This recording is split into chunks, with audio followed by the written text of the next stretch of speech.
eu fiquei observando, né, conforme eu mudava de áreas, né, de zonas na cidade, eu fiquei observando como que as aglomerações elas aumentavam, porque eu parti pela zona sul do Rio, fui passando por lá e muito pouca gente foi um domingo, e conforme eu fui chegando na Baixada, que é a região onde fica Belfor Roxo, a cidade onde eu estou nesse momento, eu vi muito mais aglomeração, muito mais gente sem a máscara de proteção e muito mais barulho. Era como se eu saísse de uma realidade em que as pessoas estavam minimamente respeitando a quarentena, ainda que com alguns problemas, mas para um lugar que parecia que não tinha tido notícias sobre coronavírus. Mesmo com essa sensação de quase normalidade narrada pelo jornalista e morador Marcos Furtado, o número de casos na Baixada Fluminense não para de subir. Hoje, no segundo episódio sobre o Rio de Janeiro, vamos falar um pouco sobre essa região.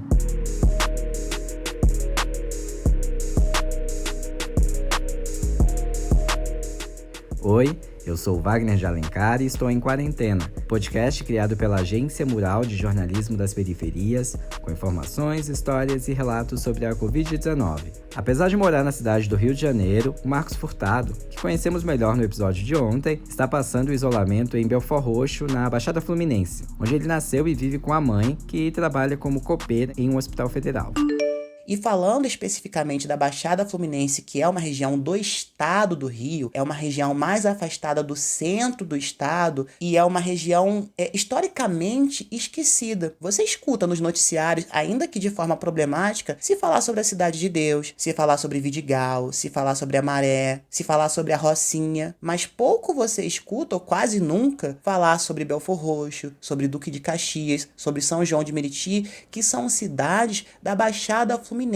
E essa região é muito importante para a economia do Rio de Janeiro, porque é aqui que moram os trabalhadores que vão lá para o centro da cidade fazer a roda girar. A Baixada Fluminense é uma região geográfica composta por 13 municípios e fica perto da capital do Rio de Janeiro. O Marcos conta que os problemas que sempre estiveram por lá se agravaram com a chegada da Covid-19.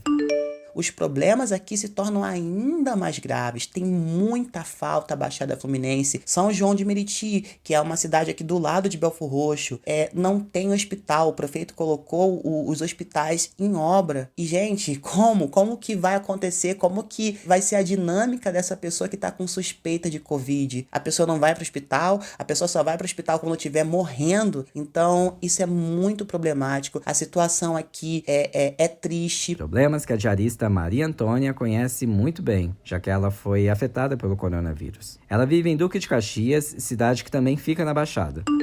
Os nossos SUS aqui é uma porcaria há muitos anos, é precário. Antes da Covid morriam gente de infarto, de qualquer coisa na porta do hospital, por omissão de socorro.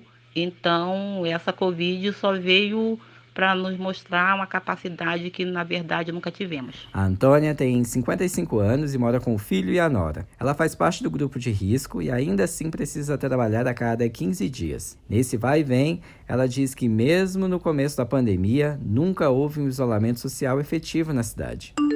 Você vê bares cheios, alguns usam máscaras, outros não. Uns se isolam, outros não. Eu estou saindo para trabalhar de 15 em 15, eu estou indo de táxi para o trabalho e por onde eu passo eu vejo muita gente circulando nas ruas, em bares. As pessoas não estão se isolando, entendeu? E eu acho essa flexibilização não causa grandes efeitos, porque, na verdade, isolamento nunca teve. Só não tivemos ônibus para a capital, né? Assim como no Rio, algumas cidades da Baixada Fluminense também têm relaxado a quarentena. Os números assustam. Depois da capital, os 5 municípios com mais mortes pelo coronavírus no estado do Rio de Janeiro são da Baixada Fluminense. A primeira é justamente Duque de Caxias, que tinha 318 mortes confirmadas até o dia 12 de junho. Seguida por Nova Iguaçu, com 266 óbitos, São Gonçalo, com 269, Belfor Roxo e São João do Meriti, com 146 mortes cada. Muitos moradores dessas cidades trabalham na capital. Por isso, o que acontece no Rio impacta diretamente na vida deles. Esse trânsito entre os moradores e a dificuldade do isolamento são alguns dos fatores que podem ter ocasionado esse grande volume de casos na região da Baixada. Os estudiosos, inclusive, conhecem a Baixada Fluminense, ou melhor, as cidades da Baixada Fluminense, como cidades dormitório. Por quê? Porque os trabalhadores acordam muito cedo. A minha mãe mesmo hoje foi para o hospital, ela acorda às 3 da manhã, pega ônibus, pega trem e chega lá no trabalho dela, se não me engano, às 6, passa o dia todo e volta apenas para dormir.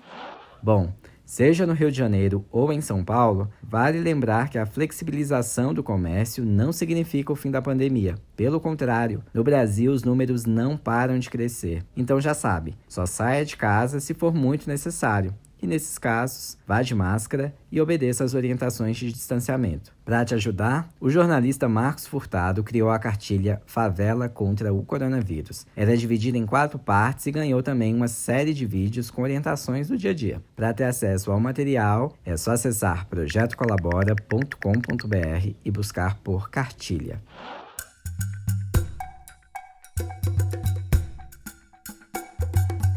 Por aqui a gente segue em quarentena, desejando que tudo isso passe logo. Este podcast contou com a colaboração de Cíntia Gomes. A produção é de Ana Beatriz Felício e edição de áudio de Juliana Santana. E o apoio é do Instituto Unibanco. Se você, assim como a gente, acredita que esse trabalho é importante e pode colaborar, considere apoiar nosso jornalismo. A gente está com a campanha no site catarse.com/Agência Mural. Acesse outros conteúdos sobre a Covid-19 no site da Agência Mural, agenciamural.org.br e também no Instagram, no Twitter e no Facebook. Participe enviando seu áudio para o nosso WhatsApp. Anota aí o número: DDD 11 97591 5260. Lave as mãos, se puder não saia de casa e até mais.